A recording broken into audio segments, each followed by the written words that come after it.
Hello friends, this is चेतन।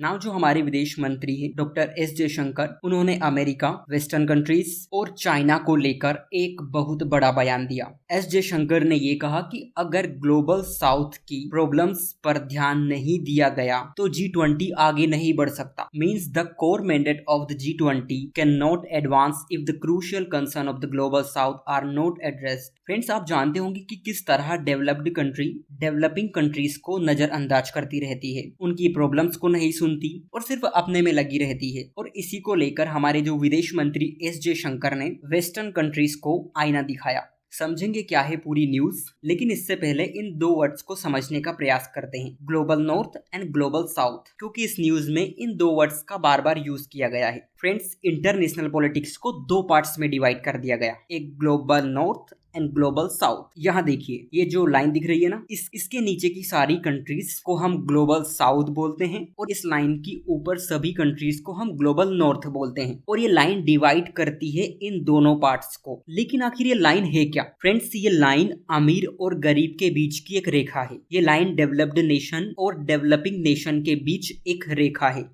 इस line के ऊपर अगर आप देखेंगे तो आपको सभी अमीर देश नजर आएंगे, चाहे अमेरिका हो, कनाडा हो, सभी यूरोपियन कंट्रीज, रशिया, ऑस्ट्रेलिया, इन सभी को डेवलप्ड नेशन माना जाता है, इन सभी को अमीर देश माना जाता है। और इसके नीचे आप जितनी भी कंट्री देखेंगे, चाहे वो साउथ अमेरिका की हो, चाहे वो अफ्रीका कॉन्टिनेंट की हो या फिर रेस्ट ऑफ एशियन कंट्री, इन सभी को गरीब देश माना जाता है, इन सभी को डेवलपिंग कंट्रीज माना जाता है। यानी पूरा वर्ल्ड दो पार्ट्स में डिवाइड हो गया। यहाँ ग्लोबल साउथ का मतलब ये है कि वे कंट्रीज जो इंडस्ट्रियलाइजेशन में पीछे रह गई थी, जिनके यहाँ उद्योगों का सही से विकास नहीं हुआ, और वे कंट्रीज जिन्होंने इंडस्ट्रियलाइजेशन का पूरा फायदा उठाया, उन्हें हम ग्लोबल नॉर्थ कहते हैं। अगर आप सभी ने औद्योगिक क्रांति के बारे में पढ़ा होगा तो इन सभी कंट्रीज ने अपने यहाँ इंडस्ट्री को डेवलप कर लिया था। और ये कंट्रीज जो ग्लोबल साउथ की कंट्रीज को अपने गुड्स एंड सर्विसेज को सप्लाई करती थी और वहां से रॉ मटेरियल लेती थी। इस तरह ग्लोबल साउथ की सारी कंट्रीज अमीर देशों के लिए बाजार बन गई, चाहे इंडिया हो, चाइना हो या अफ्रीका की सारी कंट्रीज या साउथ अमेरिका की कंट्रीज, ये सिर्फ एक बाजार है और ये सभी अमीर देश इन कंट्रीज को बाजार की तरह देखते हैं।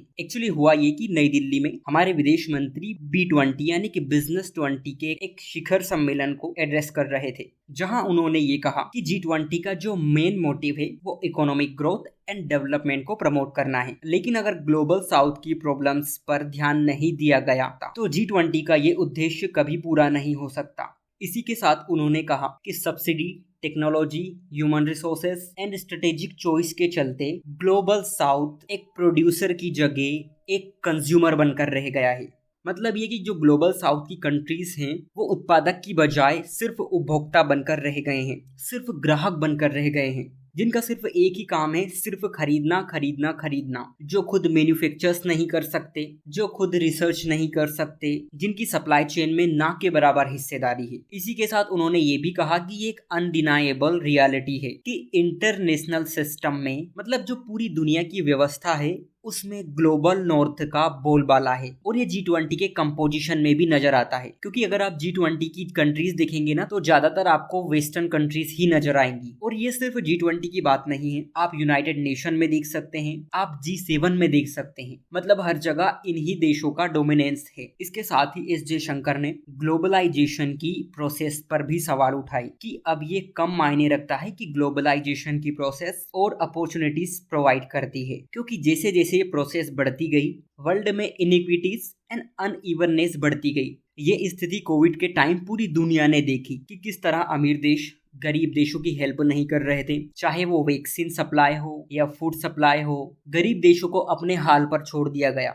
अमीर कंट्रीज की ये रिस्पॉन्सिबिलिटी थी कि वो गरीब देशों को मैन्युफैक्चरिंग से रिलेटेड रिसोर्सेज प्रोवाइड करवाए, लेकिन उन्होंने ऐसा नहीं किया। और इस ग्लोबलाइजेशन की प्रोसेस से जो इकोनॉमिक चेंजेस हुए, उसका पूरा लाभ ग्लोबल साउथ की कंट्रीज को नहीं मिला। इसकी बजाय वो कर्ज के बोझ के तले दबते गए। और कई महीनों से चल रही यूक्रेन वॉर ने food, energy and fertiliser security पर सवाल खड़े कर दिए। और इन सभी को लेकर एस जयशंकर ने क्लियर कहा कि हमें एक मोर डाइवर्सिफाई एंड मोर डेमोक्रेटिक रीग्लोबलाइजेशन चाहिए, जिसमें ग्लोबल साउथ की कंट्रीज को सिर्फ कुछ सप्लायर की दया पर निर्भर नहीं रहना पड़े। आपने देखा होगा कि किस तरह पूरी सप्लाई चेन पर चाइना और डेवलप्ड कंट्रीज का डोमिनेंस है। अगर ये कंट्रीज अपनी सप्लाई रोक देती है तो गरीब देशों का क्या हाल होता है आपको पता ही होगा। इसी को लेकर उन्होंने कहा था कि ग्लोबल साउथ अब सिर्फ कंज्यूमर बनकर नहीं रह सकता, इसीलिए अगर G20 के मोटिव को आगे बढ़ाना है तो ग्लोबल साउथ की प्रॉब्लम्स को दूर किया जाना चाहिए। बगैर इसके